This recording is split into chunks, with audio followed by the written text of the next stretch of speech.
نجاوب عن مراجعة سريعة ما قبل المتر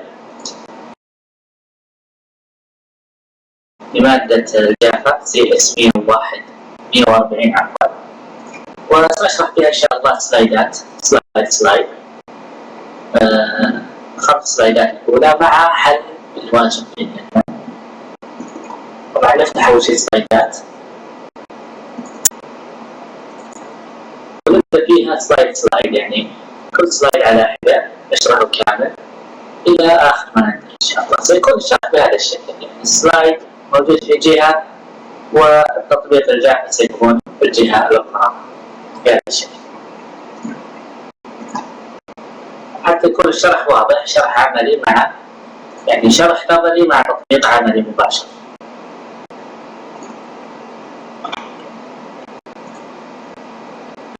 بهذا الشكل الصورة كذا واضحة لكم صح؟ إذا كانت الصورة واضحة السلايد هنا في هذه الجهة وبرنامج البلو جاي موجود هنا في هذه الجهة، الأمور في السليم إن شاء الله. عشان نبدأ إن شاء الله الشرح كل شيء يكون في السليم. أتمنى تعطوني بس فقط إذا كان الشرح الآن والشاشة عندي هنا واضحة. هنا السلايد الأول وهنا برنامج البلو جاي عشان نبدأ إن شاء الله نشرحها. جميل. البداية راح نتكلم هنا عن مقدمة الجافا، ايش تعرف عن الجافا وما الى ذلك. هذا الكلام كله انشائي، احنا ما يعنينا حاليا. اللي يعنينا حاليا الان راح نعدي كله كامل. راح نتوقف عند النقطة الأساسية اللي نحتاج أن نفهمها. يعني هنا يقول لك computers are program to perform tasks. يعني المقصود فيه هنا أن الكمبيوترات أصلا هي ترتب مهام. يعني خليني أعطيكم إياها بشكل أوضح. إحنا لما نكتب كود ونكتب في system.out.println ونطلب فيه مثلا طباعة شيء معين، نكتب مثلا hello world. كلمة hello world هذه تعتبر تاسك، تعتبر مهمة. فإحنا نبغى نقول أن كل كلاس أنت تسويه يؤدي مهمة واحدة في البرنامج. مجموع الكلاسات يعطينا إلى ما يسمى بالكمبيوتر. فالكمبيوتر عبارة عن مجموعة من البرامج اللي تحتوي على مجموعة من الكلاسات اللي تحتوي على مهام معينة. كل كلاس له مهمة معينة واحدة أو أكثر يؤديها. فهذا يدل على أن الكمبيوترات يعني تحتوي على كثير من الكلاسات. عشان تسوي لك برنامج في الأخير لازم يكون عندك القدرة على إنشاء كثير من الكلاسات. هذا اللي يبغى تسويه. هذا المقصود أنه الكلاسات المختلفة أو المهام المختلفة، يعني عندك طباعة هلو وورد، عندك طباعة أمر جمع 2 زائد 3، هذه يعتبر مهمة. فكل ما اختلفت المهام كل ما تعدد البرامج يعني تعدد الكلاسات. هذا المقصود. بس هذا الكلام للفهم وما له أي علاقة لا في الاختبار ولا في الجافا ولا شيء. تعدي هذا الشيء مهم جدا. انك تعرف ايش تعريف البروجرام لو sequence of basic operations executed in sections، اللي هو مقصود فيها انها هي سلسله من العمليات الاساسيه تنفذ بطريقه تسلسليه وتحتوي على تعليمات. هذا التعريف تحفظونه لانه ممكن ياتيكم بالاختبار على شكل true false. فلذلك لازم تعرف ايش معنى البرنامج وتعريفه. الشابتر هذا بكلمة واتس بروجرامينج يهمنا ايش معنى البرنامج، لانه ممكن يعطيكم على شكل true false. فنقول ان البرنامج هو سلسلة من العمليات الأساسية التي تنفذ بشكل تسلسلي. هذا الكلام كله ما يهمنا الآن. اللي بعد هذا ننتقل لنصف التشيك. هذا كلام عادي، يعني يقول لك تنسيبهم ايش طريقة عمله كذا، هذا ما يهمنا يعني. راح نعديه إلى ما هو مهم. بصفة نتكلم عن تشريح الكمبيوتر وما إلى ذلك، هذا الكلام كله احنا أخذناه في مواضيع ثانية خارجة عن الكمبيوتر، بس نبغى نوصل لك أن ترى البرنامج مربوط بهذه الأشياء. أنت عشان تسوي برنامج في لغة الجافا لازم تعرف الرام والهارد ديسك ولازم تعرف المعالج. ليش؟ لأنه كل ما كبر البرنامج بمجموعة كلاسات بينشئ لك برنامج في الأخير، مثلا برنامج آلة حاسبة أو ما إلى ذلك، راح يعتمد على كم يستهلك من الرام، كم ياخذ مساحة في الهارد ديسك، وكم يتطلب من المعالج حتى يشتغل هذا. فأنت بشكل عام هذا الآن ما يهمنا، لكن من باب الفائدة انك تعرف ان البرنامج الكبير آلة حاسبة وما الى ذلك يحتاج انك تعرف هذه الاشياء عشان تبني عليها البرنامج. لذلك احنا هنا راح نعديها. هذا اشياء انشائية، هذا مثلا هذا معالج، هذا رام، وهذا هارد ديسك، يعني شيء بسيط جدا. ماذر بورد، طريقة ربطها في بعض، اوتبوت وانبوت ما الى ذلك. الشيء كلام عام جدا راح نعديه. الماشين كود هنا يعني في شيء اساسي لازم نفهمه ونعرفه، وشيء مهم جدا وهو يهمنا في لغه الجافا. الماشين كود المقصود فيه لغه الاله. احنا نعرف ان اللغه المكتوبه يعني generally machine code depends on the CPU types. هذا كلام باللغه الانجليزيه احنا نسميه لغه الانسان، أي اللغة التي يتخاطب فيها الإنسان بينهم ببعض. لغة الآلة تعتمد على 0 و1. لغة الجافا أو ما يسمى ب الهاي ليفل لانجويج هي لغة تحتوي على بعض الأكواد، بعض الكلمات باللغة الإنجليزية بحيث يفهمها أو بيكون فيها هنا مترجم يترجم هذا الشيء الى الماشين كود، الى لغه الاله. فاحنا استطعنا ان نوصل لغه الانسان الى لغه الاله.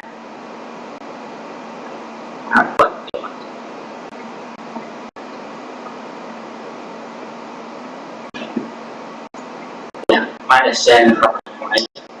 طيب المقصود ان نوصل لغه الانسان الى لغه الاله، يعني 0 و1، كلام انشائي كذلك.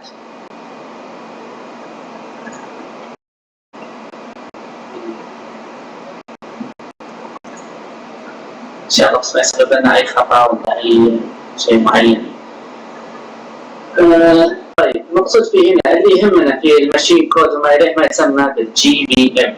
هذا الشيء لازم تعرفه، اللي هو جافا فيرتشوال ماشين، اللي هو لغة الجافا استطاعت تخترع اختراع معين. هذا الاختراع يمثل كأنما هو معالج، أو بمعنى آخر أنها بيئة تستطيع كتابة الكود البرمجي فيها. هذه البيئة تستطيع أن تتعامل مع المعالج. احنا أخذنا سابقا شيء اسمه المعالج، وأن لغة الآلة اللي هي الماشين كود، والمعالج يعتمد على الماشين كود. المعالج لا يقرأ إلا 0 و1. طيب هذا شيء قبل المعالج وبعد البرنامج. فإحنا لما نسوي البرنامج نضغط كومبايل راح يروح البرنامج إلى ما يسمى بالجافا فيرتشوال ماشين، اللي هو البيئة الافتراضية لتطبيق أو تشغيل برنامج الجافا. هذا الشيء هو المهم، هو الأساسي. ليش معنى جافا فيرتشوال ماشين؟ هو أو الاختصار هذا جي بي إم، اللي هو يستطيع من خلال تنفيذ البرنامج عن طريق السي بي يو اللي هو المعالج. هذا المقصود فيه. فأنت لازم تعرف أن هذا المكان، يعني أنا لو كان عندي صورة كان مثلت لكم المعالج او مثل النظام الاوبريتنج سيستم يكون فوق اللي هو الجافا فيرتشوال ماشين، يكون فوق اللي هو البرنامج اللي راح نعمل عليه اللي راح نعمل عليه البرنامج شيء معين بلغه الهاي ليفل لانجويجز. فاحنا راح نكتبه هنا، نضغط كومبايل راح ينتقل الى الجافا فيرتشوال ماشين يشتغل. بما انه اشتغل هنا راح يشتغل في الكمبيوتر مباشرة.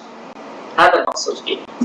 فالجافا فيرتشوال ماشين هي بيئة تحاكي المعالج، تستطيع من خلال تشغيل لغة الجافا داخلها. هذا المقصود. تقدر تحطها في الماك، تقدر تحطها في ويندوز، تحطها في اليونكس إلى آخره، ويشتغل البرنامج مباشرة.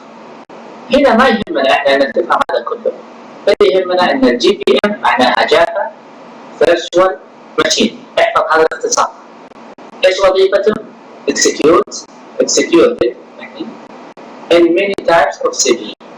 هذا هو اللي أوضح في السطر هذا، إن الجافا فيرتشوال ماشين تستطيع يعني تنفيذها في أكثر من معالج أو أكثر من نظام، سواء سميته اوبريتنج سيستم او سميته سي بي يو كل واحد، بس ممكن يجيك هنا على شكل ترو فورس فقط. وهذا توضيح اكثر انه يعني تلك سيكونس ماشين انستراكشنز يعطيك يعني ايش الكلام اللي ممكن ينفذه، ولا الكلام كله انشائي وليس له علاقه حتى بلغه الجافا ايش معناها الكلام. هذا الكلام يتكلم عن هيكله تركيب نظام الكمبيوتر، يعني كيف تركيب كل جزئيه يدرس في الاي تي، لكن هنا ما له اي علاقه بلغه الجافا ابدا. فلذلك هذا يسمونه طريقه بناء الحاسب الالي، كيف تنتقل المعلومه من هنا، هذا ما له علاقه. نقطه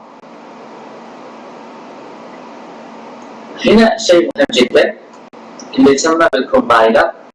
الكومبايلر راح نجي بعد شويه نشرح ايش معنى الكومبايلر هنا. الكومبايلر هو الترانسليت، يعني انت تعرف ان الكومبايلر هو اصلا مترجم، يترجم الهاي ليفل لانجويج الى الماشين كود. تمام؟ هذا هو تعريف الكومبايلر. احفظوا بينها. كومبايلر ترانسليت هاي ليفل لانجويج تو ماشين كود. هذا هو فقط. يحول اللغه اللي تكتبها انت الان عن طريق البرنامج الى ما يسمى بالصفر والواحد في داخل الجي بي ام. هذا وظيفه للكومبايلر اللي هو المترجم. تقريبا انتهينا من هذه الجزئيه. الجزء اللي بعده اللي هي بعض الاشياء الاساسيه في لغه الجافا، انها لغه بسيطه، انها امنه، انها ما يسمى بالبلاتفورم اندبندنت، اللي هي مقصود فيها المنصه مستقله، لها منصه مستقله اللي احنا سميناها قبل شويه بالجي بي ام اللي هي الجافا فيرتشوال ماشين. والمقصود فيها رايت وانس ران اني وير، اللي هو انك تقدر تاخذ الجي بي ام هذا تحطه في نظام الماك يشتغل، تحطه في نظام الويندوز يشتغل، تحطه في نظام اليونكس يشتغل، لانه منصه خاصه فيه، يعني بلاتفورم اندبندنت، منصه مستقله تضعه باي نظام تشغيل يشتغل. فانت لما تكتب برنامج كود جافا وتشغل الجي بي ام في اي منصه تشغيل راح يشتغل مباشره. ريتش لايبرري نقصد فيها كمان الباقي جزء، هذا اخذناه هسه يعني تاخذونها ان شاء الله، اللي هي طريقه طريقه استدعاء من المكتبه. ان لغه الجافا تحتوي على يعني شيء كبير من المكتبه، تستطيع استدعاء كثير من الاشياء فيها. هو مكتوب هنا ديزاين فور ذا انترنت، يعني مقصود فيها ان اصلا لغه الجافا انشئت عشان الانترنت. هذا الكلام يعني ممكن ان تفهمه او تمشي عليه. اللي يهمنا هي كلمه رايت وانس ران اني وير. يمكن يقول لك اشرح لي هذه العباره، اذا جاك مثلا ايش معنى عباره رايت وانس ران اني وير، ممكن تقول له ان لغه الجافا اللي جافا بروجرامينج لانجويج از بلاتفورم اندبندنت، يعني اذا اعطاك هذا اعطوا هذا، واذا اعطاك هذا اعطوا هذا. والمقصود بهذه الثنتين كلها اللي هو يقصد بالجي بي ام، الجافا فيرتشوال ماشين. تمام؟ نرجع لها الجافا فيرتشوال ماشين بس على السريع عشان نشوف ايش يقول هنا. الجافا فيرتشوال ماشين can be executed in many types of CPU. هذا هو المقصود فيه بالرايت وان run anywhere، والمقصود فيها كذلك بالبلاتفورم independence.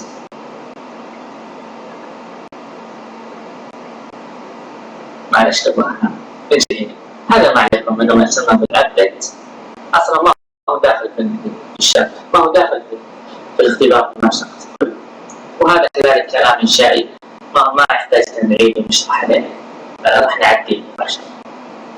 ايوه نجي هنا الى طريقه تركيب البرنامج، واعتقد انكم كلكم عارفين كيف طريقه تركيب البرنامج، وعارفين حتى كذلك كيف نعمل على البلوجين. اكيد انكم طبقتم مره ومرتين طريقه التركيب عن طريق البلوجين. إذا هنا يا أخوان الشرح واضح صح ولا لا؟ إذا كان في أي إشكالية أو نبدأ نكمل.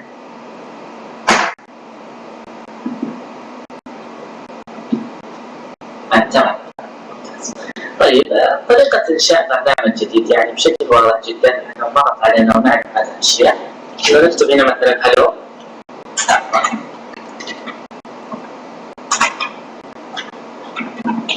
طبعا أنا كتبت هنا اسم الكلاس بدأت بكابيتال لترز، شوفنا كابيتال اتش هنا، بدأت كذلك ما في عندي مسافة في لغة الجافا اسم الكلاس، فلذلك دمجتها ببعض، وعشان أفرق بين الاسمين لازم أكون عند بداية كل كلمة تبدأ بكابيتال لترز. هلو بنتر نفس المكتوبة هنا كابيتال لترز، شوف كابيتال لترز، شوف هنا كابيتال لترز.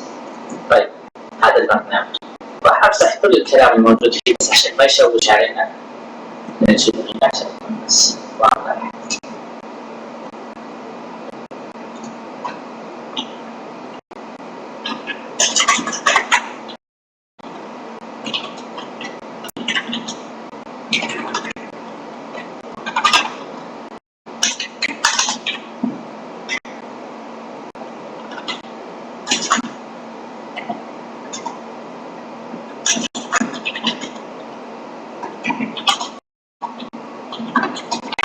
بس بقى نكتب البرنامج بشكل سريع. طبعا أنا أكتب عشان الكمبيوتر تحتاج تكتبون بشكل يدوي. وهنا نكتب مثلا system dot out dot println.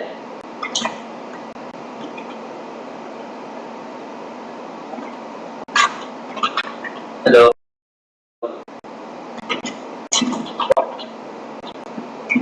طيب إلى الآن كل شيء جميل، يعني المقصود في هذا كله تأكد الآن من الكومبايل. هذا الكومبايل الذي أنا مترجم اللي ضغطت هنا راح يحول كل هذا الكلام إلى لغة الآلة اللي هو 0011. هذا الكلام نقدر نقرأ لغة الإنسان اللي هو علامة تربط بين البشر بلغة الآلة. لما أضغط كومبايل راح يحوله إلى 01 أعطاني إنه سنتاكس ايرور، يعني الامور الى هناك كلها في السجل. طيب خلينا من الكومنتس، هذا راح ناتي عليه ان شاء الله. لا المقصود هنا انه كلمه بابليك نشرحها ان شاء الله بوقتها، كلاس نشرح ان شاء الله بوقته، هلو برنتر نشرحه بوقته، هذه كل جزئيه راح نشرحها بوقتها باذن الله. كل جزئيه تشوفها هنا راح نشرحها كلها بوقتها باذن الله.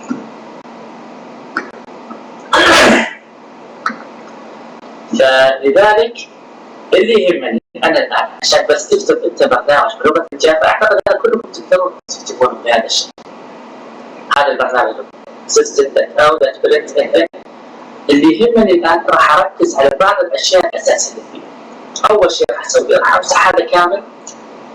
اذا جيت ابغى اكتب الاختبار برنامج جافا، اهم شيء عندي اللي بقول لكم اياه الان اكتبوه بالكابيتال، اكتبوه بالسمول، هذا تركز عليه بشكل اساسي. الامر الاول كل شيء في لغه الجافا يكتب بالسمول، كل شيء ما عدا اللي هو الكلاس فقط. يمكن تقريبا الكلاس فقط هو اللي يكتب بالكابيتال، وراح نبين ان شاء الله في وقت ذلك. البقيه كلها تكتب بالسمول. نشوف الان public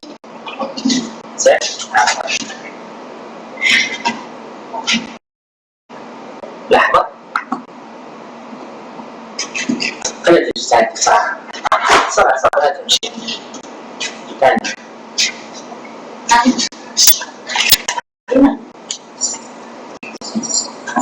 راح يبقى حاجات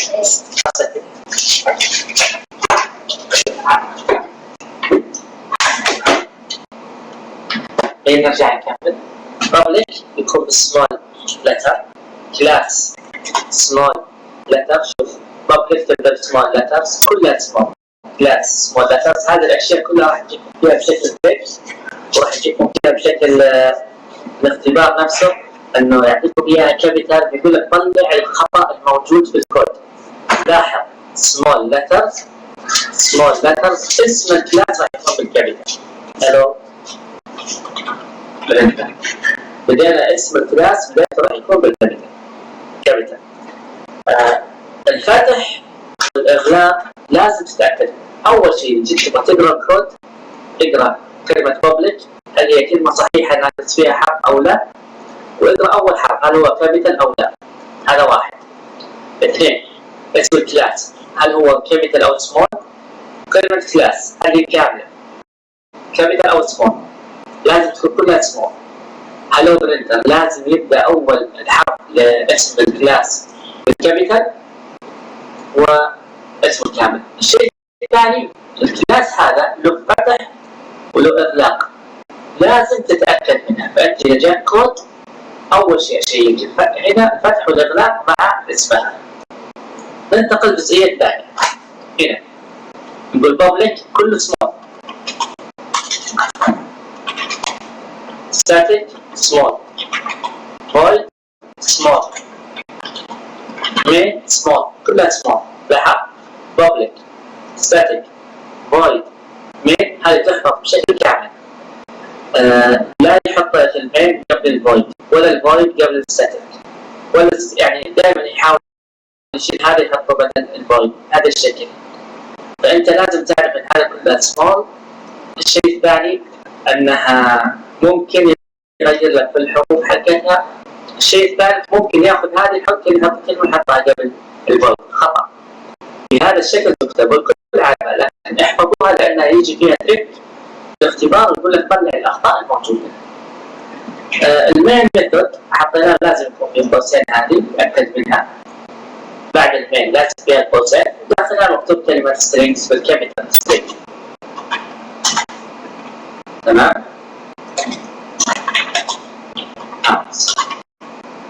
ثم المين ميثود لازم مثل الكلاس تحتوي على فتح واغلاق. شوف الفتح هنا شوف الاغلاق هنا. طيب احنا الحين هذا الفتح والاغلاق للكلاس تاكدنا منه. هذا الفتح والاغلاق للمين ميثود تاكدنا منه. نجي الامر الثالث اللي هو يسمونه بالستيتمنت اللي هي الجمله او العباره معينه. لابد العباره تنتهي بسيميكولون اللي هو الفاصله المقطوعه. بما انه عندي عباره لازم تنتهي بالسيميكولون. طيب system out string ln ثم اخر شيء سيميكولون. لاحظ hello.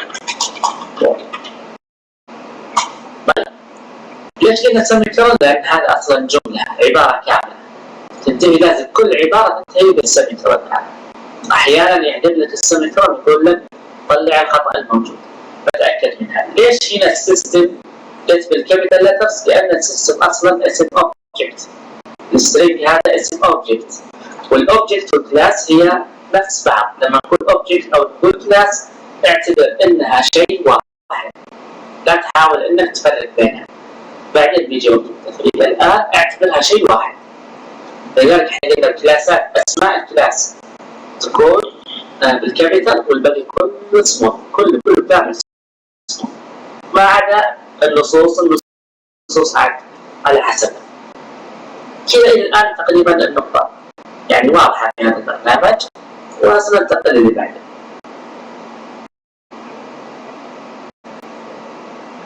نعم سجلنا البرنامج الان يسجل. الملف هذا او الشرح هذا هو الان مسجل وراح نعرض ان شاء الله التسجيل بعد الدرس ان شاء الله مباشره. اللهم صل وسلم. طيب النقطة دي واضحة لذلك راح نعديها. يقول لك إذا انتهيت من هذا الشرح أو من هذا البرنامج راح يطلع لك هلو وورد. واضح هذا جدا. ننتقل يعني احنا نبدأ الآن نمهد شوية لندخل في العميق. العميق هو اللي عليه الكلام بس أنت بما أنك تفهم هذا الأساس بشكل ذوي راح يكون عندك العميق واضح. إذا استصعب عليك راح تستصعب عليك بعدين. لذلك حاول تفهم الآن بشكل ذوي واضح جدا. الآن راح نبدأ نشرح كل جزئية في هذا. طبعا خلينا نحط الكاميرا هنا مثلا بهذا الشكل. اكتب حلو.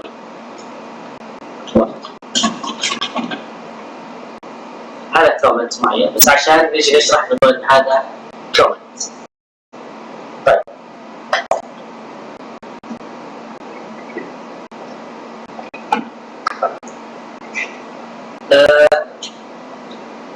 نجي نتكلم عن كل جزئيه معينه في هذا. اول شيء ما يسمى بالكلاس ديكلاريشن. ديكلاريشن هنا اللي هو الاعلان او التصريح. كيف اعلان او تصريح؟ شوف الان يقول لك classes are the fundamental building blocks for Java program. يقصد بالبلوكس اللي هو هذا وهذا. يعني اذا قال لك بلوكس يعني ترى لها مشبكين، يعني اعرف ان البلوك مشبك. لما نقول احنا اي شيء ترى داخل بلوك اعرف انها داخل المشبك هذا لها فتح ولها اغلاق، اللي هي القوس هذا المعكوف والقوس المعكوف الفتح والاغلاق. طيب يقول لك ان اول شيء عشان تصرح بالكلاس لازم تجيبه بهذا الشكل، بالشكل الصحيح. بابليك كلاس هذا الشيء يسمونه الديكلاريشن اوف كلاس. احنا الان صرحنا واعطينا اسم معين، هذا الشيء يسمونه كلاس ديكلاريشن. ايش معنى كلاس ديكلاريشن؟ التصريح بكلاس جديد مع فتح واغلاق زي ما سوينا احنا سابقا. طيب اللهم صل وسلم. يقول هنا every source file can contain at most one public class. يعني هذا معنى هذا معنى فليكن public class ماشي. طيب من الاشياء الاساسيه يقول لك اسم الكلاس هنا لابد ان يكون متشابه مع اسم الكلاس اللي انت انشاته. لو كان في خطا راح يعطيك البرنامج فيه خطا، لابد ان لو كتبت هنا بهذا الشكل نسيت حرف الار الاخير راح يعطيني خطا مباشره. طبعا برنامج البلوجي هو من البرامج الوحيده اللي يصحح الخطا مباشره. يعني لو انا وضعت هنا مثلا كومبايل راح يعطيك راح يحذف الار هنا مباشره، شوف حذف الار. لذلك لكن في البرامج الاخرى هذا يعتبر خطا. فاحنا نقول هنا انه الكلاس نيم لابد ان يكون نفس اسم الكلاس، هذا لابد ان يكون نفس اسم الكلاس اللي انشاته او الفايل نيم، يسمونه الفايل نيم. لحظه، والله افضل برنامج للجافا هاي برامج كثيره صراحه. يعني عندنا النت بينز وعندنا اللي هو الايكليبس وعندنا كذلك البلوجي. البلوجي افضل شيء للشرح للتعليم، من ناحيه التعليم البلوجي اللي يبغى يسوي برامج ويتعلم البلوجي ما يصلح له تماما، يصلح لك النت بينز او يصلح لك الايكليبس. بل عندك النت بينز تقريبا ممتاز لانه اصلا يخدمك باشياء ثانيه. الايكليبس كذلك جدا جدا ممتاز. كمبتدئ انا شفت تبتدئ بالبلوجي لانه سهل واضح وفيه ملون وكذا تقدر تفهمه. لانك لو بدات بالنت بينز او بدات بالايكليبس راح تلقى الكثير من الاعدادات وكثير من الاشياء المتعمقه راح توهقك، يعني انت ما راح تفهمها بسرعه. بينما النت بينز او البلوجي يعني ما في ذيك الفيتشرز او الاشياء الكثيره اللي ممكن انك تتعمق فيها، لا اشياء بسيطه فقط للتعليم. هو اصلا ما حط تقريبا ما حطوا البلوجي الا عشان التعليم، وهو دائما ينصح فيه للتعليم. الافضل تبدا بالبلوجي اذا اردت ان يعني تطلعك شويه وصار عندك شويه معرفه بالجافا تنتقل الى النت بينز.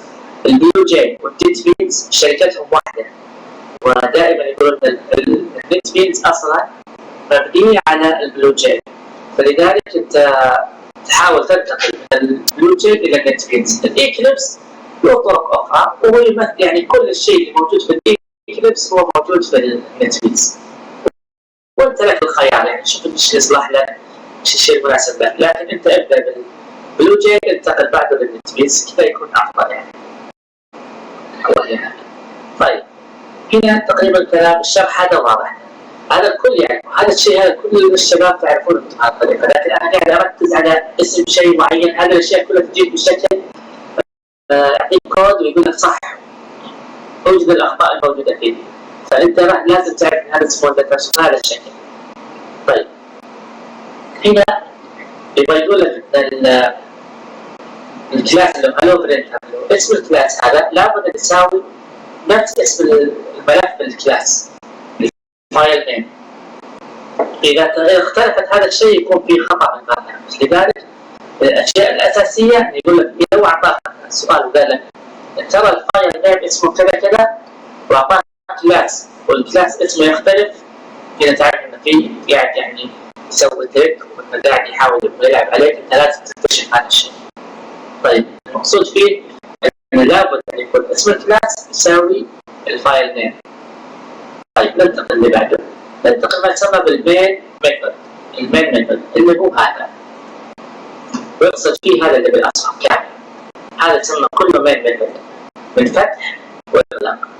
طيب المين ميثود اهم شيء انك عشان تعرفه لازم تحفظ السطر هذا تماما. public static void main، هذا تحاول تعيدها 10 مرات لانك تحفظها لازم. public static void main، وكل اللعب اللي يجيك في هذا السطر انت نبهت تماما. ترى اذا جاك طلع الخطا الموجود في البرنامج اول شيء تنتبه لهذا، لان هذا اكثر الاخطاء تجي فيه. public static void main كلها سمول لتر وبهذا الترتيب. طيب اهم شيء الفتح والاغلاق طبعا للمين ميثود من الكلاس لازم نركز عليه. هنا يبغى يقول لنا انه الكومبايل هذا اذا ضغطت عليه راح يبحث في البرنامج عن المين ميثود ويشغل ما بداخله فقط. فالكومبايل هنا اول ما تضغط عليه راح ينتقل مباشره في البرنامج يقرا كل السطور الى ان يوصل عند المين ميثود وينفذ ما بداخله فقط. اذا كان هذا الشيء صحيح راح ينفذه، اذا كان في خطا بيقول لك انه في خطا، لكن الكومبايل ينفذ الموجود داخل المين ميثود فقط. فلو عندي اكثر من كلاس، يعني هنا عندي كلاس واحد وكلاس اخر وكلاس ثالث وهالثلاث كلاسات مربوطه ببعضها البعض، وضغط على الكومبايل راح يبحث على وين موجود المين ميثود ويشغلها فقط. وراح نشوفها ان شاء الله في تطبيق اذا جيت نربط كلاسين ببعض نشوف كيف الكومبايل يبحث عن المين ميثود ويشغلها فقط. فهنا يبغى يقول لك انه ترى انه ما ينفذ الا المين ميثود. الكومبايل يقول when the application starts the instructions in the main method are executed، يعني ما ينفذ الا المين ميثود فقط. هاي طريقته طبعا مثل ما ذكرنا، والفتح والاغلاق مثل ما ذكرنا، وتسمى بالديكليرز مين ميثود اللي هو التصريح والاعلان مين ميثود. معنى الديكليرز او الديكليريشن فهو ذاك الاهميه، لكن تعرف ان العباره اللي تمر عليك اذا قالت مثلا ديكليريشن يعني تصريح واعلان، انك انت قاعد انشات شيء، صرحت عن شيء معين. طيب نجي لما يسمى بالكومنتس. الكومنتس واضح، عندنا اكثر من كومنتس وهنأتي ان شاء الله نشرحه بالتفصيل الممل. كومنتس هي 3 انواع، هذا منها نوع واحد يسمونه سنجل لاين كومنتس، اللي هو الكومنتس على سطر واحد فقط. هذا معناه انه لغه الجافا اذا جاء ولقى علامتين يتجاهل هذا السطر كامل، كل هذا السطر يتجاهل. فلغه الجافا يقرا هنا تلاقي هالعلامتين راح يتجاهل هذا السطر، يضمر اللي بعده ويقرا هذا السطر. هذا المعنى، ومعناه سنجل لاين اللي هو فقط على سطر فردي يقرا. هنا يقول لك ان العباره هذه معناها كومنت هي باللون الرصاصي، وان الكومبايل يتجاهل السطر اللي موجود فيه هذه العباره، نفس ما ذكرنا قبل شوي اللي بنفس السطر فقط. نستخدمها فقط لان نشرح للهيومن ريدرز اندرستاند تو بروجرام، عشان تبغى تشرح ما توضح اللي يبغى يستخدم البرنامج بعدك او كذا انت ايش قاعد تعمل، ايش انا ابغى اسوي، عشان اللي يبغى يجي بعدي يفهم انا ايش قاعد اسوي فقط. البرنامج ما يعرف. الستيتمنت اللي مقصود فيها العباره اللي هو السطر احنا نقول في اللغه الانجليزيه تبدا بكابيتال لترز وتنتهي بالفول ستوب، نفس الشيء في اللغه الجافا تبدا العباره قد يكون بكابيتال او سمول مو شرط، لكن تنتهي بالسيمي كولن. اهم شيء كل العبارات تنتهي بالسيمي كولن، هذا شيء اساسي. مثل هذا نوضح اياه. هنا كلام عادي انه كيرلي براكتس يقول لك المين ميثود لازم يكون فيه فتح واغلاق، وان العباره تنتهي بالسيمي كولن مثل ما ذكرنا. الستيتمنت اكسكيوت 1 باي 1، يعني هو اصلا لغه الجافا يبدا يقرا سطر سطر. فلو مثلا نسخت هذا الكلام على سبيل المثال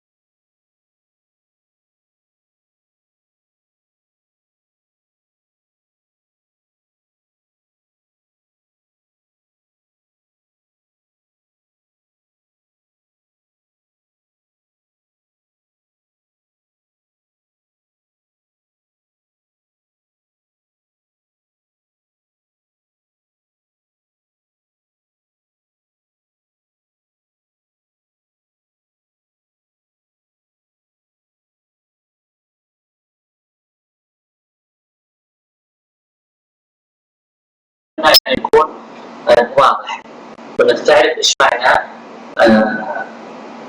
comment، تعرف ايش معنى statement، تعرف ايش معنى class، تعرف ايش معنى main method. الى الان هذه 4 اشياء اللي ذكرناها.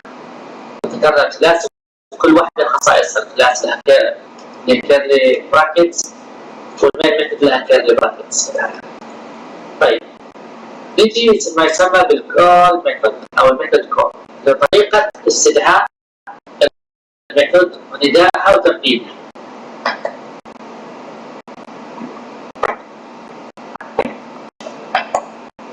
طيب مقصود انك اذا سويت هذه العباره انت رحت ميثود اسمه print واستدعيته ونفذ. عشان توصل لل print بهالشكل وتنفيذها، هنا الكلام يعني عشان اوصل لكم المعلومه راح يكون فيها شويه صعوبه، لكن انا راح احاول اقربها لكم. ان الميثود بشكل عام عشان تنفذها، الميثود توجد داخل الاوبجكت. يعني احنا عندنا كلاس، الكلاس داخله فيه ميثود معينه سواء 1 2 3 4 5، كل ميثود لها وظيفه معينه. عشان انفذ هذا الميثود لازم ادخل على الكلاس. فاحنا هنا رحنا لشيء اسمه سيستم اوت، هذا كله مربوط باوبجكت سيستم، ثم رحت نفذت الميثود. ما استطيع تنفيذ الميثود، ما استطيع ان اعمل هذا الشكل كذا، ما يتنفذ لانه بيقول لي في شيء ناقص. عشان يقول شيء ناقص لازم اروح اكتب سيستم دوت اوت دوت println. فانا ما استطيع انفذ الميثود الا اذا دخلت على نفس الاوبجكت اللي هو موجود فيه الميثود هذا ثم انفذه. هذا راح يوضح لنا في المستقبل ان شاء الله، مع السلايدات الجايه راح توضح ان شاء الله بشكل اكبر. طيب يقول لك هنا كل ميثود يعني يحتاج الى اوبجكت، تمام، يحتاج الى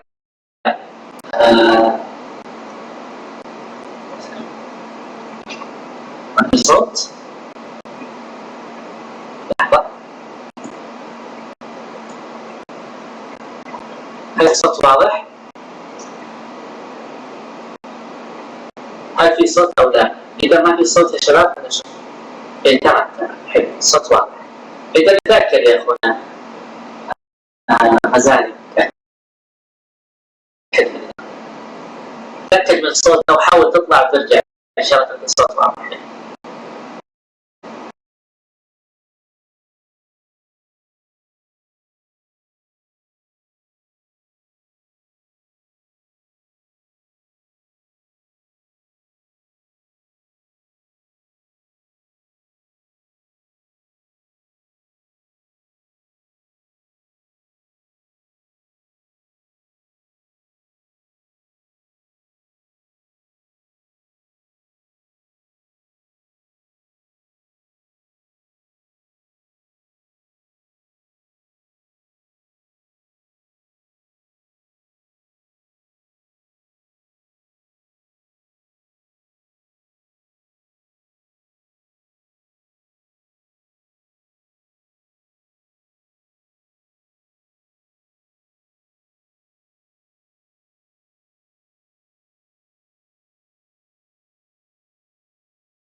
المقصود فيها أن تكون ما بين الأقواس.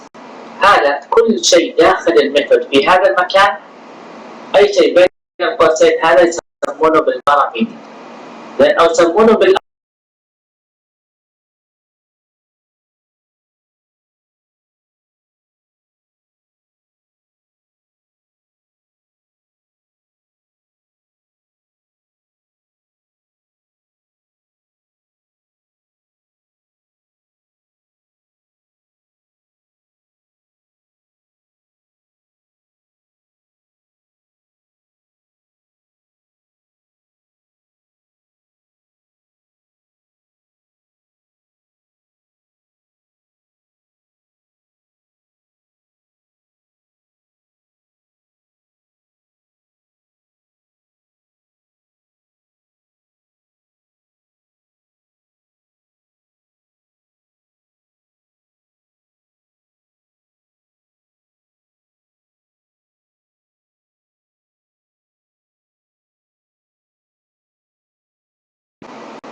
السترينج احنا عرفنا انه ما يتكلم او ما يتعلق بالنصوص. الان يبدا نمسح هذا الكلام.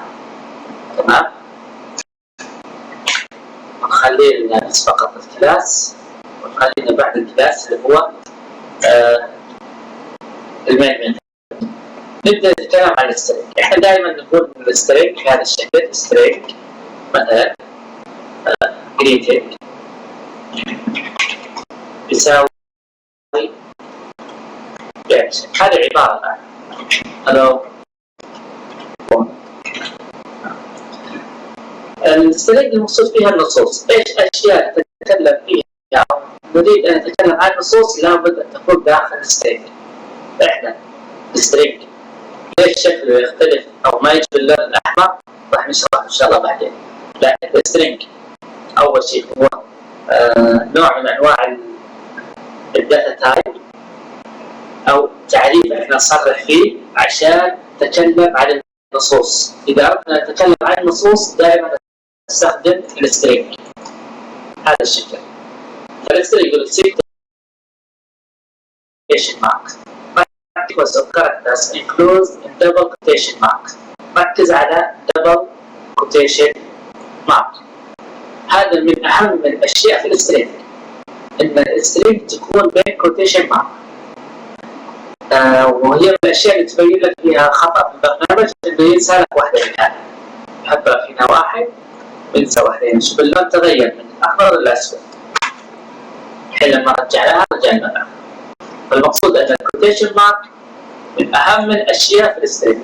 فلو العباره ما فيها الا كوتيشن واحده راح يكون الخطا. ويختلف عن هو كوتيشن واحده من الكوتيشن دبل كوتيشن مارك. طيب السترينج نقول هنا دبل كوتيشن ماركس. هذا اساسيه سترينج دبل كوتيشن ماركس. طيب هذا كلام يعني بسيط يبغى يبين لك انه لو سوينا بهذا الشكل هذا الشيء كله مطلوب واحد ما يختلف.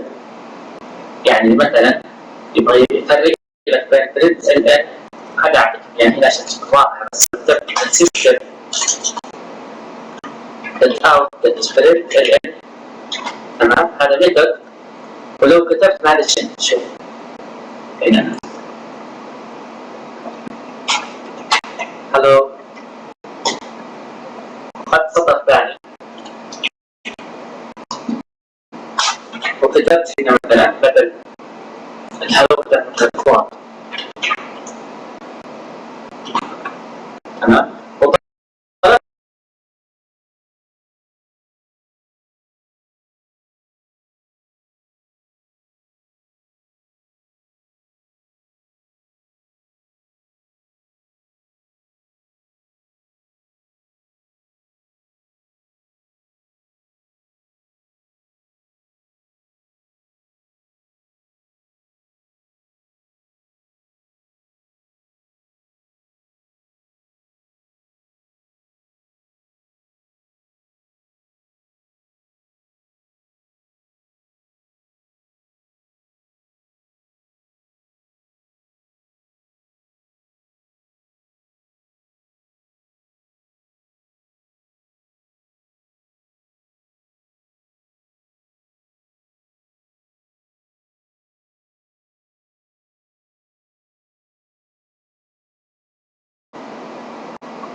عمليات الجمع مقبولة بلغة الجمع، ما عندنا فيها أي مشاكل وراح تتضح إن شاء الله في المستقبل.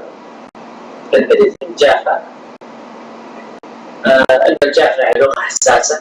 هذه الأشياء راح نأتي لشرحها بشكل كبير جدا في الشابتر الثاني تقريبا أو الشابتر الثالث، وهي مهمة جدا يسمونها رولز في جافا. رانينج بروجرام امر عادي جدا انه اذا انا اخذت شيء ينتقل. احنا قرينا او في السابق تكلمنا عن هلو برينتر لغه الجافا اسم البرنامج او اسم الملف يكون بعده كذا جافا بهذا الشكل. الملف اسمه الفايل نيم اللي هو هلو برينتر دوت جافا. لما نضغط الى كومبايل راح يتحول الى هلو برينتر دوت كلاس. عند تنفيذ الكلاس يتغير الى اكستنشن دوت كلاس. هذا بس يبغى يبين لك انه تنفيذ الكومبايل راح يتحول الى داتا كلاس فقط، ويشتغل وين؟ داخل الجافا فيرتشوال ماشين. هذا المقصود في الجافا، هذا كلام عادي. يعني طريقة تنفيذ البرنامج كانك تسوي أمر بسيط.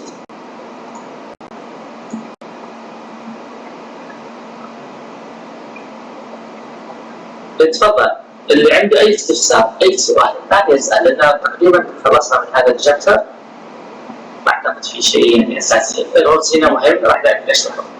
اللي عنده أي سؤال إلى الآن يسأل، أي سؤال يضعه هنا تقريبا أو يتكلم ويسأل، جاء يتكلم ويسأل.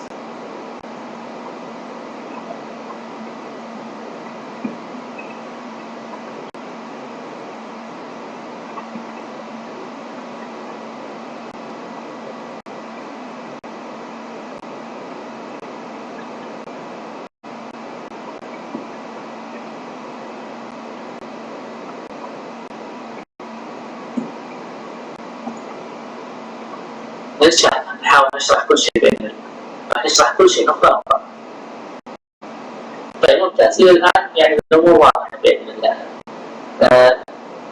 هنا البرنامج اللي احنا سويناه في هذه الصورة بس عشان تكون بشكل مباشر، اللي هو هنا اللي هو يسمونه السورس فايل. احنا قاعد نشتغل على شيء يسمونه بالسورس فايل، هذا اللوح الأبيض هذا يسمونه السورس فايل أو ملف الماستر. فأنا قاعد أشتغل فيه، وبعد ما أشتغل أضغط كومبايل منهم هذا راح يتغير إلى كلاس فايل يشتغل داخل جافا فيرتشوال ماشين فقط.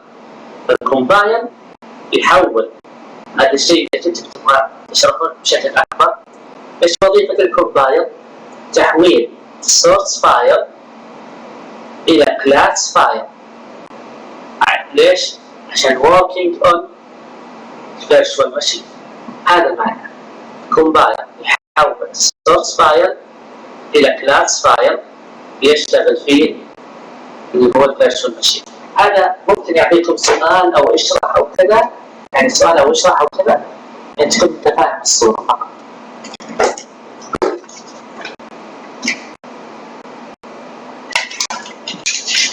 الخاص شباب إن شاء الله نرجع عليها كلها بإذن الله، إحنا نحاول نمشي فيها. طيب ننتقل للي بعده. هنا أنا بحاول دائما أعدي ما يسمى بالسيلف تشيك. السيلف تشيك الأساسي راح أوقف عليه هو 1 أو 2 والباقي كله راح أعديه إن شاء الله. يعني ما هو مهم. إذا فهمت البرنامج أنت راح تفهم تعدل السيلف تشيك مباشرة. طيب هذا شيء أساسي ومهم جدا. و نعم عارف الأجزاء محذوفة. هل في عندكم أشياء معينة حذفوها في هنا؟ ما أعرف. إذا كان في شيء محذوف اذكروا لنا الآن، اكتبوا لنا مثلا الشابتر الفلاني محذوف، الشابتر كذا محذوف. أنا ما أعرف طبعا، اللي أعرف إنه داخل السلايدات في أشياء مطالبين فيها، كنا إحنا مطالبين فيها سابقا والآن وفي أشياء غير مطالبين فيها، اللي هو الجزء العملي أو ما يتعلق بالأبلت ما يتعلق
الشيء الأول إنه الكومبايل أو يسمى بالرن تايم، يعني أو يسمونه الكومبايل تايم ايرور أو يسمونه بالسنتاكس.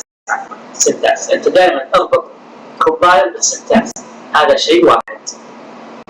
واربط الرن تايم باللوجيك، هذا شيء آخر.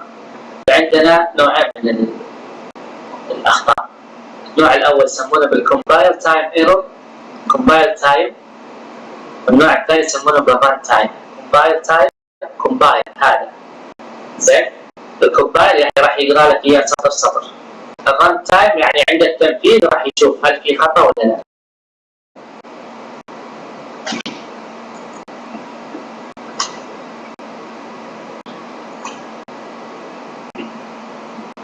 طيب كذلك الكومبايل له اسم ثاني يسمونه بالسنتاكس ايرور.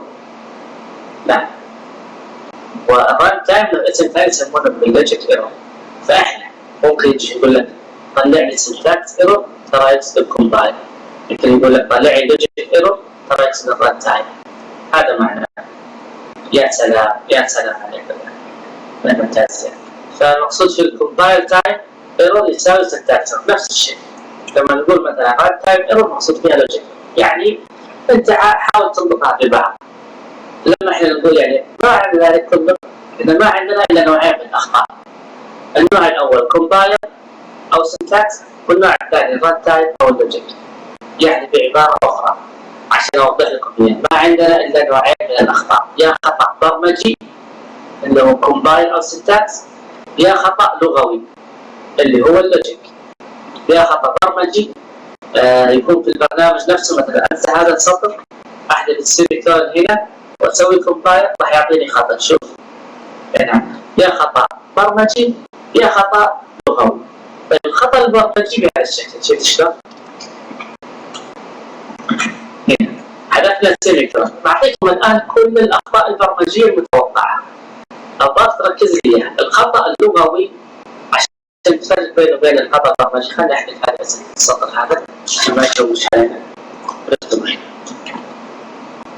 طيب شوف يا عزيزي، الخطا البرمجي والخطا اللغوي، شوف الان اللهم امين واياك. الخطا البرمجي والخطا اللغوي راح الحين اعطيك فقط الخطا اللغوي اللي يسمى بالران تايم واللوجيك، والمقصود فيه اما حاجتين، اما يعطيك كلمه غلط بهذا الشكل هنا، هذه لو طبعتها انت الان بدل ما يكتب هلو كتب هيل، فالعباره اختلفت.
فويد حطيت فيها كابيتال لترز نفس الشيء، يعني فيها خط تغيرت. المين اللي حطيت فيها كابيتال لترز بهذا الشكل خطا. شلون؟ فالمقصود فيها كلها بتكون بالسمول لترز. لو نسي مثلا لا يحط لك اللي هو الاغلاق هنا، راح يعطيك اياها خطا. شوف اعطاك خطا، لازم يكون في عندي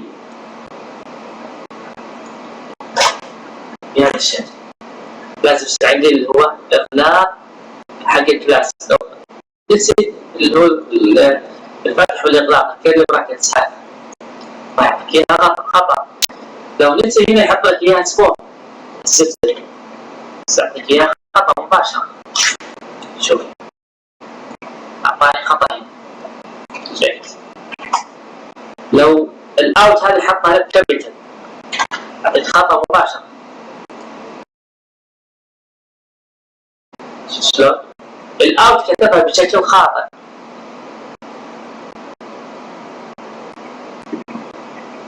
نو برينتر.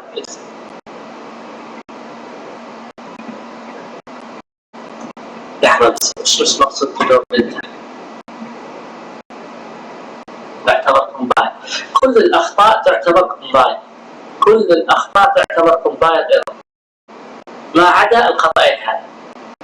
يعني عشان تكون بس بالصورة، كل الاخطاء تعتبر كومبايل ايرور او سنتاكس ايرور ما عدا الخطأين هذا، الخطأ اللغوي هنا او الخطأ هذا. عدا ذلك كله اخطاء كومبايل. واضحة يا اخوي دين؟ تمام. ممكن يكتب لك رسالة النقطة هذه تمام، ممكن السيمي كولون يحذفها، ممكن الكوتيشن مارك هذا يشيل هذا الكوتيشن مارك، سيعطيك خطأ مباشر. فلغة البرنامج، لغة الجافا برنت الان نو برنتر. اي يعني قصدك ان شال كلمة لا عادي جدا. البرنت او البرنت الان هي نوعين من الميثود. يعني احنا قلنا عندنا برنت وعندنا برنت الان، نوعين تاتي ان شاء الله نشرحها بشكل كامل. سواء كتبت برنت فهي كلمة صحيحة او كتبت برنت الان الكلمة صحيحة. الفرق بينها ان البرنت يطبع على نفس السطر، والبرنت الان يطبع ويطمر لك سطر جديد، يطبع ثم يطمر سطر جديد.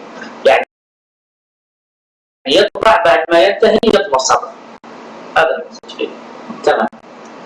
فكل الاخطاء اخطاء تسمى كومبايل وسنتاكس. وانا حاولت اذكر لك اكثر شيء يمكن، اللي هو يغير لك الكلمه هذه، يشيل لك النقطه هذه، يشيل لك الكوتيشن مارك هذا، يحذف لك الكودز هذا، يحذف لك السيمي كولون هذه، كلها اخطاء برمجيه. لغه الجافا لغه حساسه، حدث اي شيء بسيط من هذا يعطل البرنامج ما يشتغل تماما. تمام. طيب خلينا ننتقل للي بعدها. هذا كل ما يتعلق بالايروس تقريبا شرحناه بشكل كامل، وراح يعطيكم سؤال يعني لازم يجيب لك سؤال في المثال يقول لك طلع الاخطاء. هذا ما في مطار، لذلك اعرف هذا الكلام لانه جاي في الاختبار. يقول لك طلع الاخطاء من هذا البرنامج، يعطيك برنامج وتطلع الاخطاء اللي. فلذلك الى الان ذكرنا اكثر الاشياء. ننتقل للي بعده. هذا كلام يعني عادي انشائي. ايوه الالجوريثمز ان شاء الله ما تطيح مثل ما طحنا فيه احنا، وجانا مدرس يحب شيء اسمه الجوريثمز. طيب الالجوريثمز المقصود فيه بشكل كامل انك تكتب البرنامج بهذه الصيغه.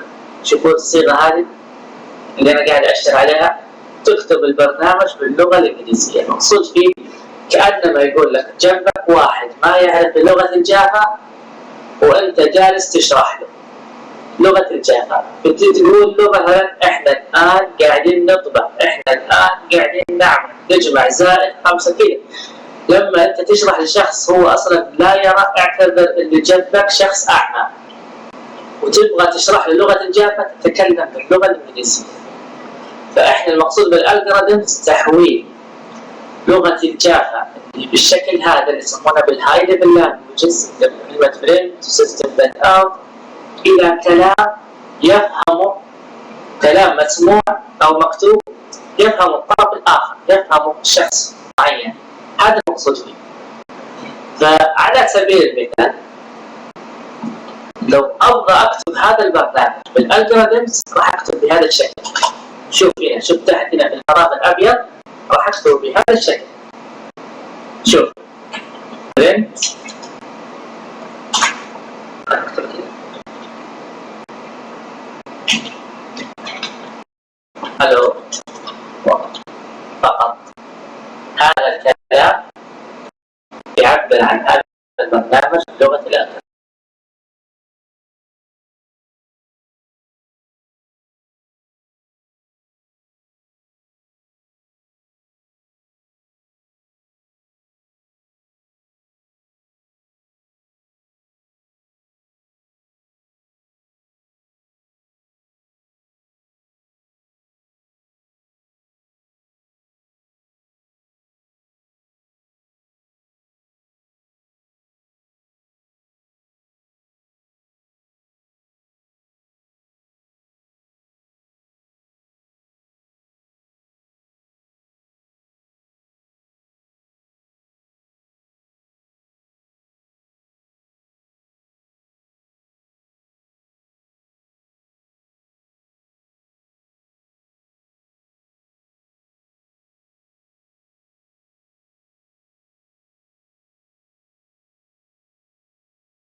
ويقول اطبع لنا ايش؟ اطبع لنا ريزلت. الكلام هذا تقريبا شكله واضح جدا، يمكن كل مر عليكم عرفتم كيف القاعدة. عرفت متغير سويته ديكلاريشن للمتغير اكس واعطيته قيمه 5. متغير اخر اعطيته قيمه 10، ثم اخذت القيمه الثانيه حصلت لهم عمليه جمع بينهم سيكون الناتج طبعا الريزلت 15. هذا الكلام واضح تمام. كيف اسويه بالالجوريثمز؟ الالجوريثمز تحول هذا الكلام الى لغه الى كلام انشائي. كيف تسويه بلغه انشائيه؟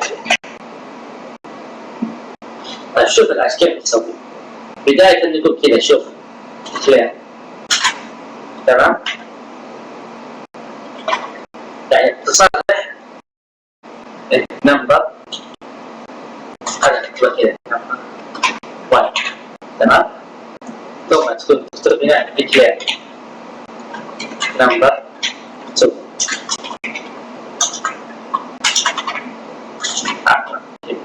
تمام.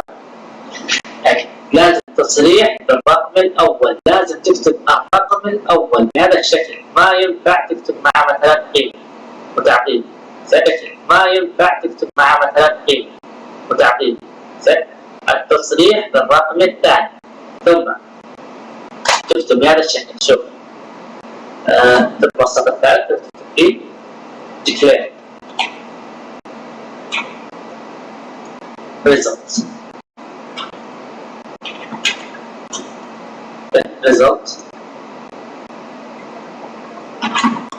لا تكتب بعدها equal اللي هو يساوي. زين نقول له الان ايش؟ ان الريزلت يساوي حاصل جمع هذا مع هذا equal number 1 plus number 2 تمام. ثم بعدين تكتب هنا ايش؟ print result. واضح الان يا اخوان؟ شوف الان هذا الكلام يمثل نفس هذا الكلام. صرحنا بالرقم الاول، اعطينا متغير بلغه الجافا انت، صرحنا بالرقم الثاني، اعطينا متغير رقم اخر، ثم عملنا العمليه الجمع. نقول هنا declare result equal يساوي، لازم نقول هنا equal number 1 plus number 2 ثم print result. هذا الان يسمونه بالأداة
يعني عشان بس تفهم الالجوريثمز انك تفهم البرنامج وتبدا تتصوره. حاول تكتب البرنامج باللغه الخارجيه ثم ابدا اكتب كل نقطه بهذا الكلام بهذا الشكل. يعني لازم تكتب بهذا الشكل، ما ينفع تكتب مثلا يساوي. طيب ايش الفرق بين الالجوريثمز والسودو كود؟ السودو كود ينفع نكتب يساوي وزائد. شوف السودو كود كيف اكتبها، يعني هذا بالالجوريثمز هذا بالسودو كود. يعني خلينا نكتب هنا كذا، نكتب هنا الجوريثمز تمام، ونكتب هنا مثلا السودو كود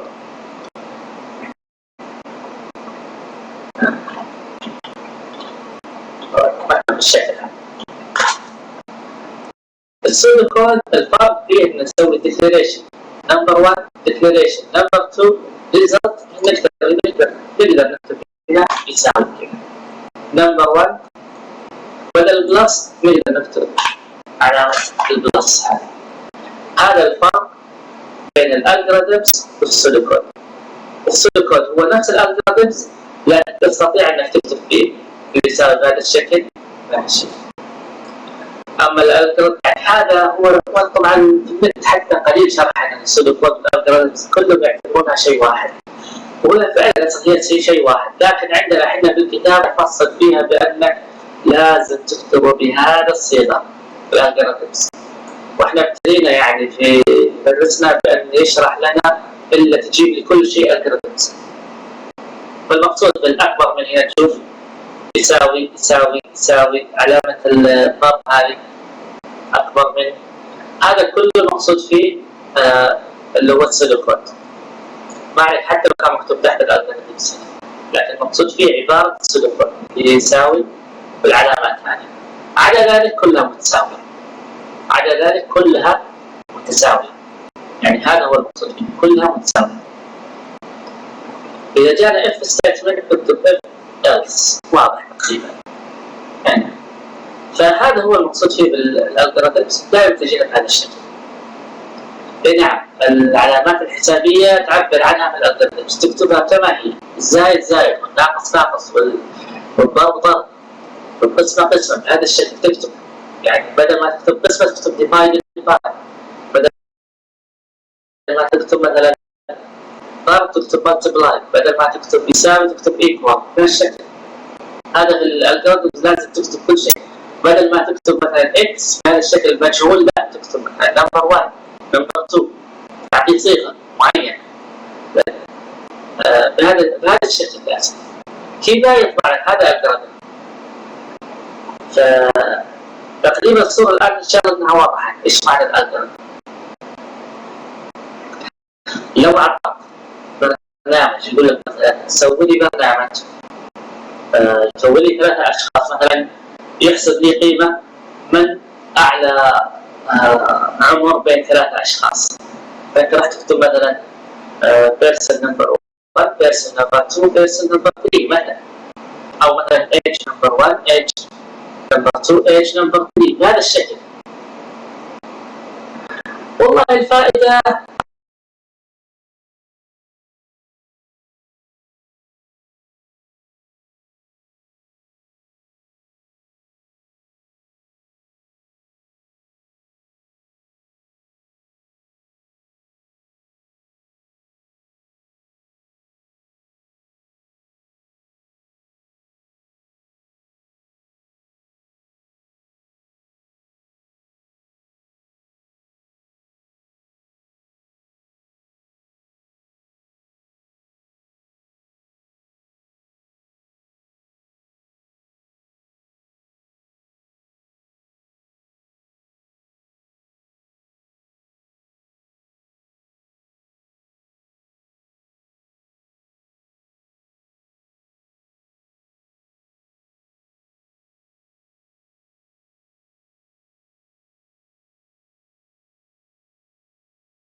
ممتاز. إذا نستمر كمل. هذا الشيء عادي جدا، طريقة الترتيب هذا جدا عادي ما يحتاج. هذه من الأسئلة اللي جتنا في اختبار ميدترم سابقا، نفس هذا السؤال. شوفوا هذا نفس هذا السؤال، هذا السؤال بهذا الشكل يقول لك اكتب لنا بصيغة الالجوريثمز وسوينا بهذا الشكل. تمام؟ الى هذا اللي هو السلفور، وانك تحوله من السلفور. يعني انت لازم تكتب هذا الكود اول شيء، شوف نحتاج الافعال، اضف، ملتبلاي، ديفرنت، شوف نفس الكلام اللي احنا ذكرناه. لكن انت لازم في البدايه لازم تكتبه بهذا الشكل ورقه خارجيه، ثم تحوله الى الجوريثم عشان يكون صيغه صحيحه ما يكون فيه اي خطا. اكتب اول شيء بشكل سريع ورقه خارجيه كود.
معينة راح تنشئ دبل ثاني تسميه داكس. تمام؟ فالتاكس هذا راح تعطيها قيمة هذه. كل ما زاد القيمة عن 300 إذا كان مثلا أقل نفذ هذا، إذا كان أكثر اضرب التاكس فيها واعطوك. هذا المقصود، إذا نقص من 300 اضربها في تاكس، طلع واضف عليها هذا القيمة، طلع التوتال حقها. الشكل تقريبا انه واضح، يحتاج الى زيادة عمل يعني عشان نكتب المياه بهذا الشكل، لكن انا اتمنى انك تحفظه بهذه الصيغة، لانه راح يطلب منا مثلا تعمل برنامج معين طبعا في تاكس وما الى ذلك، ياخذ منا وقت ونخاف انه يضيع علينا اشياء اهم من هذا. لذلك بس عشان تتضح الصورة مثل ما ذكرت في الفانتازيا، انه اولا تنشئ سلفون معين تعطيه قيمة لو 29 كل مثلا منه، ثم يعني تقول له مثلا التلفون تساوي هالشكل، تساوي 20.95 مثلا بهذا الشكل، والتاكس مطلوب فيه المعين الزياده اللي هو 0.54. تمام؟ كل زياده هذا التاكس مطلوب عندك. طيب المقصود انه اذا حالة انك انت تعمل اول شيء اف ستيتمنت بعد ياتي ان شاء الله نشرح بشكل كامل، لكن هو اف ستيتمنت اذا تعطيك احنا قلنا خيار بين شيئين، اذا كان التوتال يعني هذا حاصل جمع هذه مع خلال شهر كامل باستخدام تعدى 300، اذا كان اقل من 300 نفذ العمليه هذه فقط، إذا كان أكثر من 300 نفذ العملية هذه، يعني أحسب التاكس فيه نقص من 300 خذ الرقم ناقص واضربه في التاكس واجمع في عام أطلع التوتال فيه. هذا المقصود فيه. هو قاعد يشرح الآن كلاما من الإنشاء فقط، بس عشان ما نطيل فيه نبغى نتعدى هذه الوحدة تقريبا انتهينا منها. أي سؤال فيها أو ننتقل للي بعدها، لأن اللي بعدها درس مشهور. ورجاء شابتر 2 شابتر 3 احفظوا غير، إذا استطعت تفهم شابتر 2 شابتر 3 راح تجيب درجة حلوة يعني في الاختبار إن شاء الله، وحتى يفيدك في كل الجامعة لأنه من أهم الأشياء صراحة.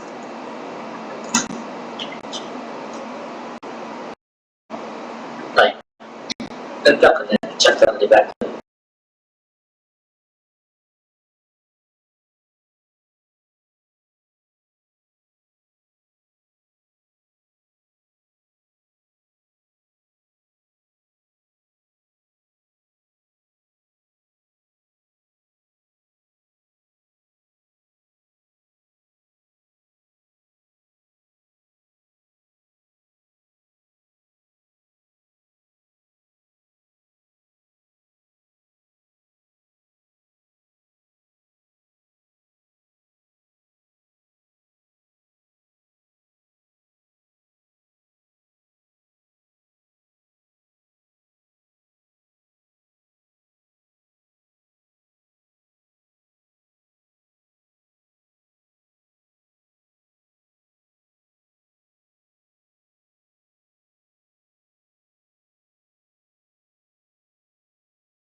مقصود فيها كذلك هو الكاركتر، مقصود فيها الانتجا والدبر، فلوت، مقصود فيها البايت، شوفونها كلها باللون الأحمر، لا هذه الأشياء باللون الأحمر. مقصود فيها بوليان كذلك، البوليان مقصود فيها كذلك السليم. طيب ايش الفرق بين هذا؟ هذا السريع يعني الدبل راح نحتاج هذه كل ما يسمى بالتايبس اللي هو انواع التعريف. انا لما عندي مثلا قيمه اكس معينه تساوي مثلا 15 نص على سبيل المثال، ايش معنى هذا الكلام؟ شوف هذا السطر ايش معنى هذا السطر؟ هذا السطر بيقول لغة الجافا انت ما يدري ايش انت قاعد تعمل، لما اقول له مثلا اكس يساوي 15 هو ما يفهم ان الاكس هذا ايش نوع؟ هل هو دبل؟ هل هو مثلا ارقام عشرية؟ هل هو ارقام صحيحة؟ هل هو نصوص؟ هل هو حروف؟ هل هو ترو فولس؟ ايش هو ما يدري، لذلك لازم اعرف. لغة الجافا اعتبره كأنه طفل صغير ما يعرف شيء، لازم اقول له يا ولدي يا لغة جافا يا برنامج البلو جاي لازم ان تاخذ مثلا الملعقه بيدك اليمين، ولازم هذه اسمها ملعقه، لازم الملعقه تستخدم بالشكل الفلاني، لازم كذا. عدا ذلك ما راح يمشي البرنامج، التعامل معك كأنه طفل صغير، عدا ذلك البرنامج ما يمشي. لذلك احنا هنا نقول الارقام العشريه لها شيء، الارقام الصحيحه لها شيء اخر، النصوص لها شيء اخر. ليش نجا بالاسود وهنا بالاحمر؟ راح نشرح ان شاء الله بعد شوي. طيب ايش يقول التايبس؟ يقول لك ان define a set of value and the operation that can be carried out on the values. المقصود فيه انه القيمه المعينه عشان يفهمها لغه الجافا لازم ان نعرفها. فلو انا عندي قيمه value اي قيمه كانت، سواء كانت القيمه هذه رقم او كانت حرف او كانت صح او خطا او كانت نص، اي قيمه معينه لازم اعرفها للبرنامج. ايش معنى هذا القيمه؟ لو اني اخفيت راح يعطيني خطا. مثال على الخطا مثلا لو كتبت هنا انتجر واي يساوي 15 ونص، ايه راح يعطيني خطا. ليش؟ بيقول لي ترى الانتجر هذا غير مقبول بهذا الشكل، ما عليكم من الخطا هذا راح نرجع ان شاء الله. فقط هذه الارقام الصحيحه بهذا الشكل، يعني يقصد ان الانتجر للارقام الصحيحه، الدبل للارقام العشريه. طيب كان حطينا مسافه شويه تتضح لنا الصوره. بدايه اذا اردنا نتكلم عن ارقام صحيحه نستخدم الانتجر، اذا اردنا نتكلم عن ارقام عشريه نستخدم الدبل. وفي نظري انا عشان ترتاح في الاختبار لا تستخدم الا هذين الشيئين، احفظ الانتجر واحفظ الدبل. دبل رقم صحيح يعني ما في فاصله، عفوا انتجر رقم صحيح يعني ما في فاصله، ودبل رقم 20 يعني في فاصله. هذه احفظها بهذا الشكل، هذا يفيدك في الاختبار. طيب خلينا نعيدها. عندنا هذا السطرين، هذا احفظ غير السطرين، هذه احفظها غير تتكرر معك كثير جدا. الانتجر والدبل.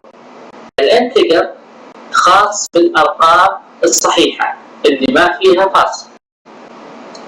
الدبل خاص بالارقام العشريه اللي فيها فاصله. اي رقم صحيح يعني ما فيه فاصله بعده نسميه انتجر، ارقام صحيحه. اي رقم فيه رقم عشري نسميه دبل. كيف افرق بين هذين الشيئين؟ شوف، لما ابغى استخدم زائد وكان الرقمين صحيحه استخدم الانتجر. لما ابغى استخدم الناقص وكان الرقمين صحيحه ساستخدم الدبل. لما ابغى استخدم الضرب وكان الرقمين صحيحه ممكن استخدم الانتجر ممكن الدبل، لكن في القسمه لا تستخدم الا الدبل لانه راح يعطيك فيها رقم 10. هذه بشكل مبسط، يعني مثل فهمها عمليات الحسابيه بهذا الشكل. اهم شيء انك تفهم انه بما انه يحتمل ولو 1% رقم عشري حطه دبل مباشره حطه دبل. نعم القسم دائما استخدم معها دبل دائما، اريح لك يعني، لانه لو حتى لو كان في مثلا بعد الفاصله تستخدم فيها دبل. اي قسمه دائما يطالب انه يكون فيها يعني دبل. لكن عموما انت احفظ هذين الامرين فقط. هذه الاشياء بوضحها لك كلها، لكن اذا حفظت هذه الشيئين هي من اهم الاشياء تجيك يعني كل الاسئله حتى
له ما يسمى بالفلوت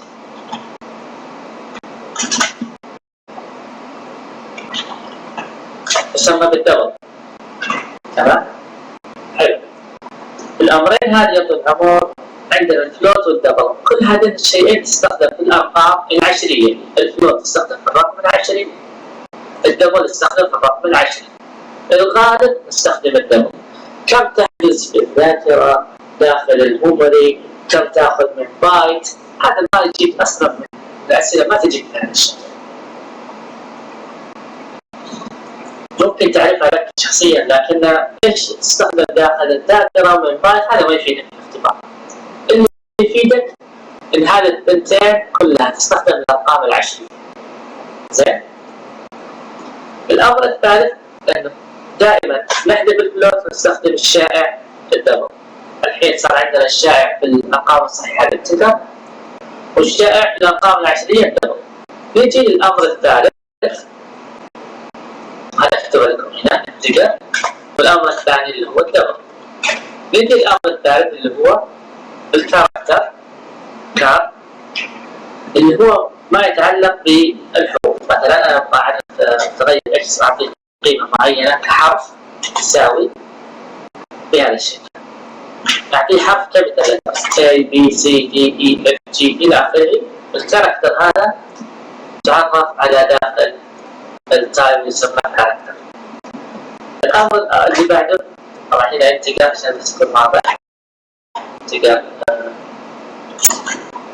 A تساوي مثلا 10، دبل B تساوي 15.5، والA هي كاركتر A. نجي للبوليان. البوليان المقصود فيه y تساوي، المقصود فيه هل القيمة اللي راح تعتبرها هل هي صح أم خطأ؟ true ولا false فقط. هل هي صح أم خطأ؟ نعم أو لا فقط. فنستخدم للنعم ولا البوليان. فالبوليان المقصود فيها نعم أو لا، نستخدم واحدة منهم. والأمر الأخير عندنا اللي هو السترينج. السترينج باللون الأسود لأنه يختلف عن الأنواع.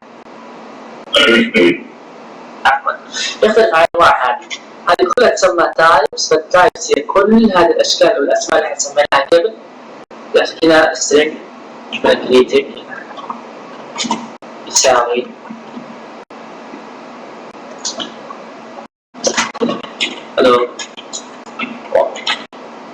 النصوص. السترينج للنصوص، البوليان الصح والخطأ، كاركتر الحروف اللي هو الحرف الواحد فقط، والدبل الارقام العشريه والانتجر الارقام الصحيحه. كذا غطيناها تقريبا كامله. هذا مثال عليه بشكل كامل.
يعتبر إلى 15 بدون أي مشاكل.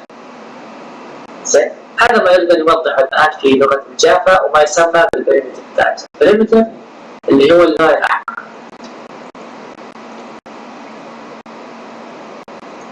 تقريبا هذا الكل ما يتعلق به. هنا يبغى يبين لك ايش الفرق. واتس ذا تايب اوف ذا فاليو 0 at 0. طيب هذا السؤال يمكن يجيك بشكل تريك. شوف الان.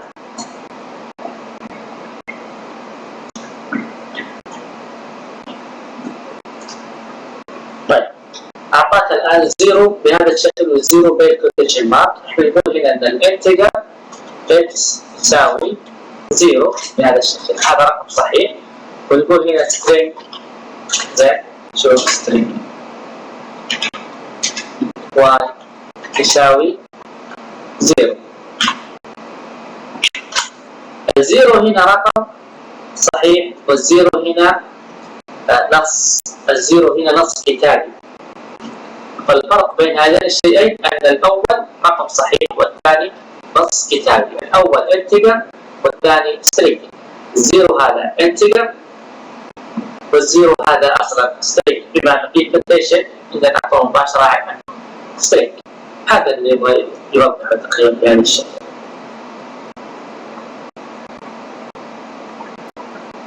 الفاريبلز تقصد فيها المتغيرات مثل الاكس، الواي، هذه كلها تسمى متغيرات. شوف يقول لك هنا عشان احدث شيء في الذاكره لابد ان انشئ له متغير معين، اسم كمتغير معين مثل الاكس مثل الواي مثل غيره. هذه المتغيرات هي ضروريه جدا احدثها في الذاكره، تسمى بالفاريبلز، وراح نتوسع فيها ان شاء الله في المستقبل. لكن المستقبل الفاريبلز مقصود فيها اكس واي زد جريتد اي شيء. طيب هنا يبغى يبين لك ان السترينج هذا الجريتنج هذا اصلا فاريبلز. لو جيت هنا انا قلت كتبت كذا سترينج جريتنج يساوي هلو.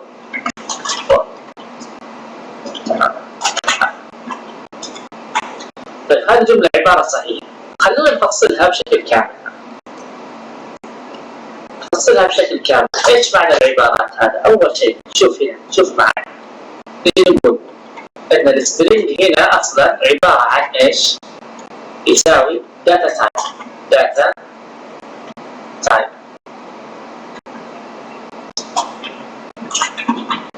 يعني انه نوع من الانواع. مثل التالي الجريتنج هنا عباره عن ايش؟ الجريتنج عباره عن فاريبل. الامر الثالث عندنا اللي هو العلامه هذه يسمونها بالاساينمنت. الاساينمنت اوبريشن او العلامه هنا يسمونها بالاساينمنت اوبريشن. علامه يساوي هذه تساوي هنا خلينا نمسح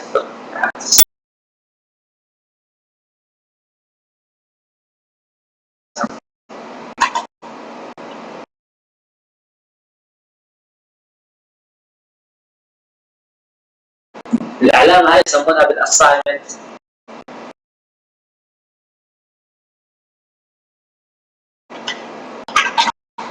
اوبريشن.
ايش معنى variables؟ انه الفاريبلز حجز مكان في الذاكره لاسناد قيمه فيه لاحقا. هذا هو بمعنى كامل. حجز مكان في الذاكره لاسناد قيمه فيه لاحقا بشكل يعني بعدين لاحقا. هذا معناه. فالمقصود نجي نرجع نقول هنا تايب او داتا تايب variable assignment operation وvalue. هذا هو. ننتقل اللي بعده. كلام بسيط جدا وعادي، نرجع له ان شاء الله في وقت اخر. هنا يبغى يبين لك بعض الاخطاء اللي ممكن تجيب بلغه الجافا، انه يعطيك قيمه عدديه مع ان التايب حقه نوعه يعني نص، المفترض ان يكون قيمه نصيه. فلو بهذا الشكل سيعطيني خطا مباشر. ليش الخطا؟ لان الرقم 20 يعتبر رقم صحيح. فانا امام امرين عشان اصحح الخطا هذا، اما ان اجعل سترينج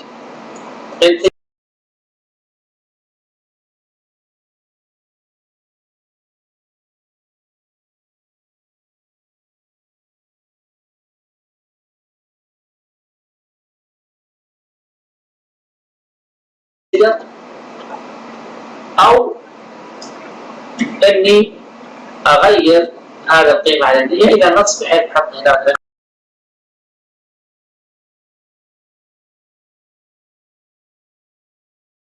كوتيشن مارك. كذا يكون الامر صحيح، يا نضع الاول يا الاخر بهذا الشكل.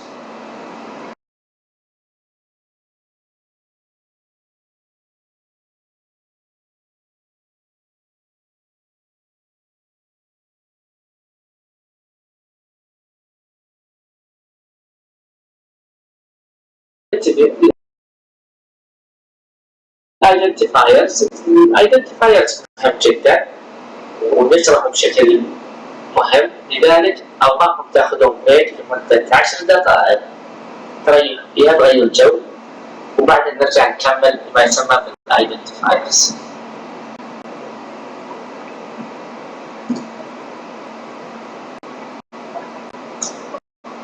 عشر دقائق، 10 او زيادة 10 دقائق كفايه.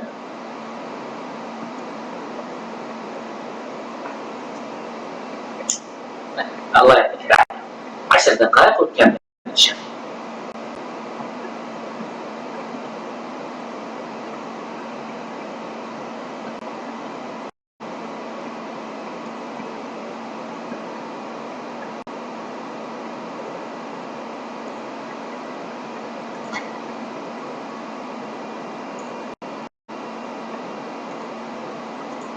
طيب